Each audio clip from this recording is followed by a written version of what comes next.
Hey guys, it's Rosa here. Today I wanted to make a video talking about is nursing everything I thought it would be.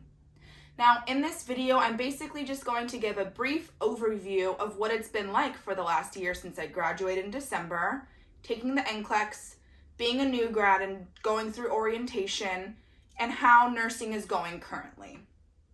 So first, I just kind of wanted to talk about graduating and prepping for the NCLEX. I graduated the beginning of December of 2020. I did a post-bac nursing program, and I was very over school at that point. I did know some students who ended up doing the NCLEX right away. I was definitely taking a little bit more of my time as I was focusing on applying to jobs first. The problem with that is it did take some time to actually be able to get the ticket that you needed to sign up for the NCLEX where I live. I'm not sure how things are now with COVID and if things are running a little bit smoother, but it did take a lot longer of a process than I expected to. I kind of just didn't really have a game plan in terms of studying. Definitely not something that I recommend. However, I am just someone who needs a deadline, and because I wasn't able to sign up, it was very, very hard for me to focus and try to study on my own with this obscure timeline that wasn't a real thing. Looking back, I do wish that I would have done all the things I needed to do to get my testing date a week after or so from nursing school, because at that point you're just doing prep questions constantly. I did not do that, and it wasn't until the beginning of February that I was actually able to take it. During that time, I was definitely freaking out, trying to figure out ways to motivate myself. And it wasn't until that I actually got the ability to take the test, which was about a week, maybe 5 days prior to my start date for my new nursing job, that's when I was able to take it. Yeah, at the time, worked as a server, and there were some clients who were in the restaurant, and as I was talking to them, some of them were nurses. The one thing they did tell me, and I've heard this a lot on a lot of YouTube videos and a lot of other nursing students and friends from all around, UWorld was 100% the way to go, and that is what I used to really buckle down and study. So again, I probably had a legit solid 5, maybe 6 days that I aggressively was just doing practice questions. In nursing school, that's really what worked for me as well. I've never been someone who can read textbooks. I mean, there's certain cases where you have to kind of consult a textbook, but in general, they've always been kind of a waste for me, even when I'm like, oh, finally, I do need this textbook. 99% of the time, I don't need it. So even in nursing school, the way that I studied was talking to my nursing friend and just doing practice questions. In general, I had very little time, so I just wanted to keep practicing because, as they may have said in your nursing school, if you're in nursing school now, if you're just kind of trying to get a better sense of what it all looks like, it's not really about knowing every little thing. It's about, can you answer nursing styled questions? Day before the NCLEX, I ended up staying with one of my friends because the testing location was a little bit further from my house and there was going to be a snowstorm. And I wasn't going to get sleep anyway. I was very stressed about it. I'm very proud of myself though, because normally I would just continue stressing, staying up, not do any self-care. But instead, for some reason, I was like, you know what? At this point, there's nothing else I can do. I know what I know. I did all the things in nursing school to know what I needed to know, and I did all these practice questions, and this is where we're at. So I actually ended up the day before studying a little bit during the day, and at night, I went out for dinner. And even though I was very stressed, and a lot of people I know would never be able to do that, I think that it would just cause them to have a panic attack. For me, it was a really nice way of just trying to step out and just take a deep breath, semi-enjoy myself, even though I was 100% freaking out during that dinner the entire time. It was really nice, and I'm glad that I did that because Otherwise, I mean, I just would have spent many, many, many hours freaking out. So, had dinner, stayed at my friend's place, was able to sleep a little bit, but definitely was nervous all night.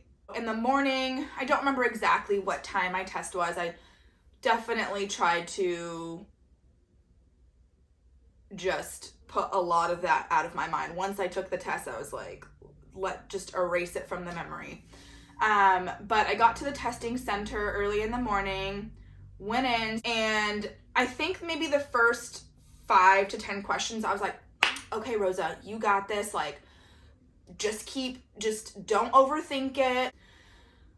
After like the first 10 or so, I was like, what is going on? Like, this is nothing like the nursing style questions in school or the prep course that we use in school, which is ATI, or even the UWorld questions. I don't remember the questions, but there were some that were just so absurd and so specific, which we were specifically told was not going to happen. I got a lot of very specific specialty type questions, which was nothing we would have ever gone in school.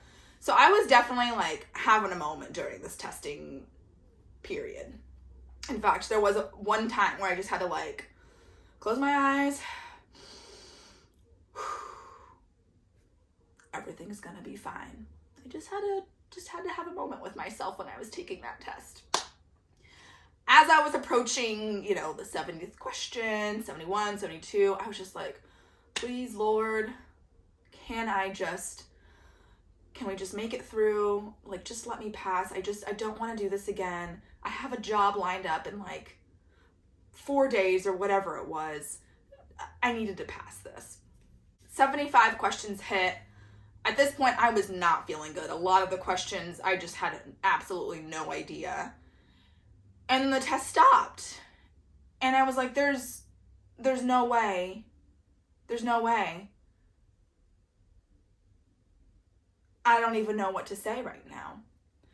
It quickly kind of moved on to a few other questions that were meant for how they were going to be changing the test in the upcoming year. So they had like these adaptive questions that you weren't like graded on, but you could do it optionally. At this point, I feel like I just blacked out. So I didn't even see like in the fine print where it said like, you're done, you don't need to do these. So I kept going through and I was like, I just want to leave at this point. So I raised my hand, someone came over, and I was just like, I just want to confirm, like, am I done? I don't need to do this, right? And she's like, yeah, sweet. So I got up, my heart was pounding. I feel like I was just flushed. I feel like I was fully pale at that moment.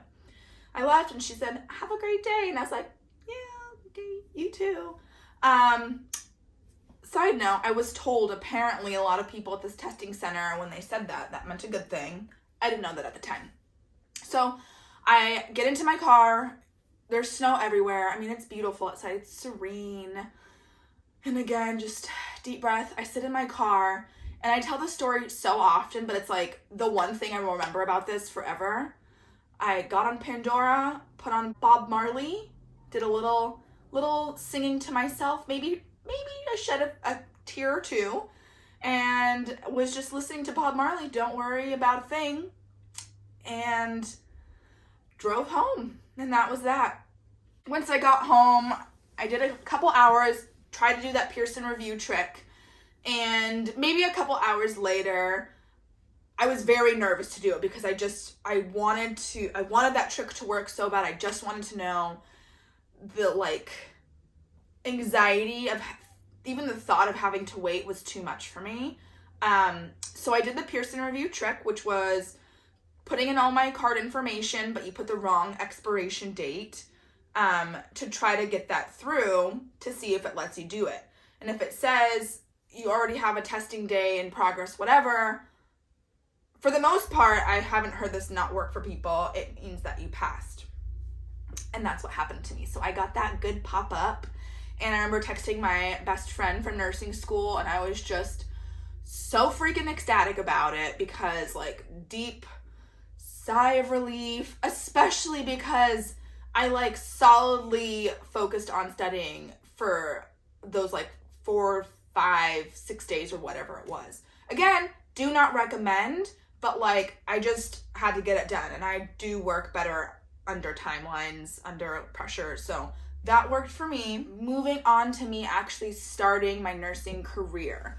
So I ended up interviewing for a labor and delivery position for a new grad program. I specifically wanted labor and delivery. That is what I got into nursing for, and there was nothing else that I wanted to do. And I didn't really want to accept no for an answer, so I was willing to wait a little bit longer. I'm very, very happy that it worked out, the first place that I interviewed, that I got into exactly what I wanted. And I also specifically wanted a new grad program because I wanted those resources that would just kind of help me feel more comfortable transitioning from a student nurse into this novice nurse world. And even more so because nursing school is not focused on specialties at all. In fact, my labor and delivery course was very condensed because my program was in the midst of COVID. So right when that was starting, that's when I was supposed to have my labor and delivery course in school. And because of that, everything got condensed, which is not what it would normally have been like, including my scheduled rotation for that. Instead of having the full semester of doing the labor side and the pediatric side, it ended up being just 4 shifts total. And I don't even know if there were 12-hour shifts. I think there were 8-hour shifts. And that was it. And at the time, I didn't even see much. But it's fine because it worked out. So I started my new grad program technically at the end of February. But that first couple days was just all paperwork, getting enrolled, doing all the things through the hospital that talk about your benefits and onboarding, all that fun stuff. And then I also did a lot of education online. So there's a lot of like continuing education that we have to do continuously, but I had to do tons of that when I first started. On top of that, in the new grad program where I work, there are, at least in the beginning, there was like monthly, maybe every other month, new grad meetings where you got together with the new grads of the entire hospital. Now, in my program, I was the only one for the specialties. They typically accept only one person. So they had one for the pediatric side, one for the labor side, and then there was some others from med surg. In terms of the actual new grad content, at first I really liked starting just so that I met some people and could talk to them, and it felt nice to be in person at some point. We did start off with like Zoom meetings and whatnot, but it was nice just to have other people in the same boat being a new grad. As the year has gone on, and at this point I'm still doing new grad meetings, it became less and less like really relevant to what I needed, because it's definitely more based on the like general med surg experience, which can be useful. I'm not saying that it's not.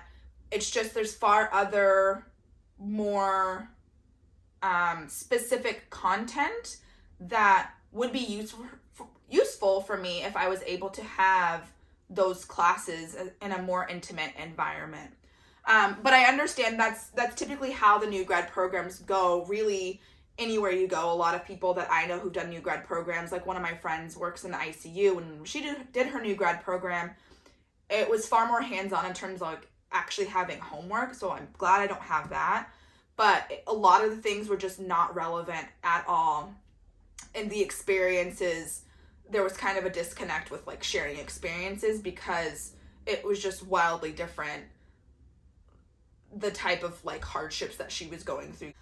That being said, I would not have changed doing a new grad program because I was on orientation for quite some time and really had that hands-on, like hip to hip preceptor experience, and I really needed that, and I just felt extremely supported going into this, especially something that is a specialty, high risk, all of those things like just intensify the feelings that I was having being a new nurse to begin with. So I'm really happy that I have done that experience, and I'm now off of orientation, not quite at my year mark yet, but I still have tons of support afterwards. So like being off of orientation, all of the nurses on my floor are still like constantly checking monitors, seeing if I need help with anything, especially if I'm starting to get like high risk people.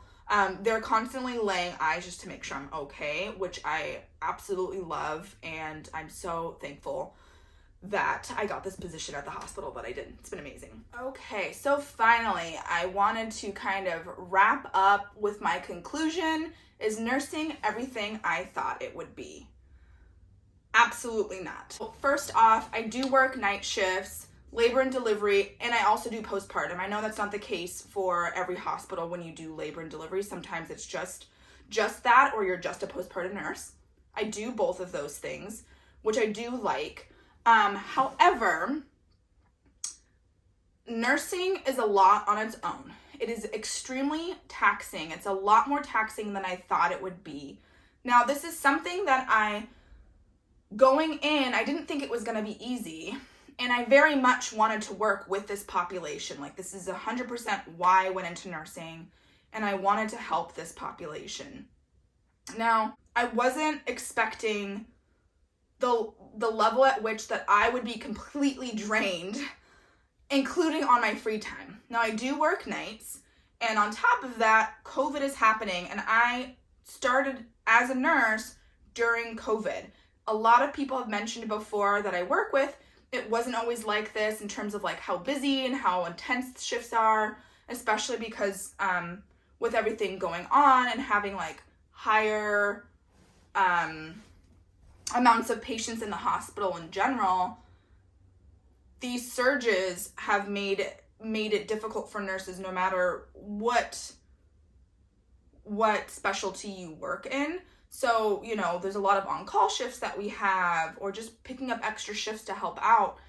It's a lot. And again, I don't know what it was like prior to COVID. I don't know if it is going to start getting better anytime soon, but like this being my baseline, I just can't fathom how this can be sustainable for years and years and years. And that's just how I'm feeling right now. I do think this will change as I get a little bit more experience, a little bit more steady, and a little bit more stable under my feet in my role, specifically in labor, because that can be a really high risk situation. Even if you have someone coming in who's low risk, that can change in a blink of an eye into a high risk situation. So I feel like my brain's always on fire when I'm at work. So I'm just like, okay, I'm trying to do this. We're dealing with COVID. I might be in a room where I have to be like fully gowned up the entire time. There's a lot of emotions happening as well. Like, not only is what I do specifically, I can't speak to other specialties, but it's very physically demanding. I mean, you're in the room with laboring patients, moving them around, just like in there for hours and hours, getting into weird positions. I know, like, we're trying to save our backs as much as we can, but I digress. But outside of that, the emotional strain can be a lot, because there's a lot that can be happening with the patients that I'm dealing with, whether it be just difficulty with that pregnancy, or maybe like other pregnancies before, and like whatever baggage that particular patient is coming in with. I am now kind of taking that on and trying to help this patient manage while going through labor or while dealing with a new baby. And that can be a lot to not actually take that on yourself. I think it's, at least for me at this point, that's impossible. And I like to be there for patients in that way. And I think that that's something I'm actually really good at. That's one of the things that I am happy, and I feel like I make a difference when I can be that person to kind of slow things down, really hear them out, validate their feelings, their concerns, and just make them feel safe. But I'm then holding in a lot of that. And when I get home, oftentimes I can't shut down myself, or even if I have a lot of time off, it's so hard to transition from all of that at work and like the physical aspect of it and like the physical effects of working night shifts, and then all of a sudden trying to be a human during the day. Like, it's just not really working out for me at this moment. I'm still trying to figure out my own routine and what works best, but at the end of the day, it's just hard. And this is not to dissuade anyone at all from doing nursing or from continuing if you are a nurse. It's just simply me stating what it's been like. I think that I was not prepared for this level of just like emotions continuously. I kind of thought that was going to slow down quite a bit after nursing school, because I was over nursing school. Like, that's something I can talk about in a different video for sure. I think across the board, it sounds like no matter what kind of nursing program you did, whether it be like a post-bac 12, 16-month program, or you did a traditional 4-year nursing program, a lot of people just kind of don't have a good time with nursing school. And that was hard for me because I loved my undergrad and I loved school prior to nursing. Outside of that, I guess it would have been nice. I don't think it would have changed anything, but I just didn't hear the perspective of what it actually would be like being a new nurse. I knew that it was going to be challenging in the sense that, like, it's a lot learning new things, and I was okay with that. It's all the other little sprinkles of all this fun stuff that I'm just like, my brain's going to explode and trying to figure out what works best. But I'd love to hear from you. Let me know if you are a new grad, if you're about to be graduating, if you're just kind of looking for the future, or if you've been a nurse for a while and how you're feeling now and how you're coping with it. But until then, I'll see you in the next video. Take care.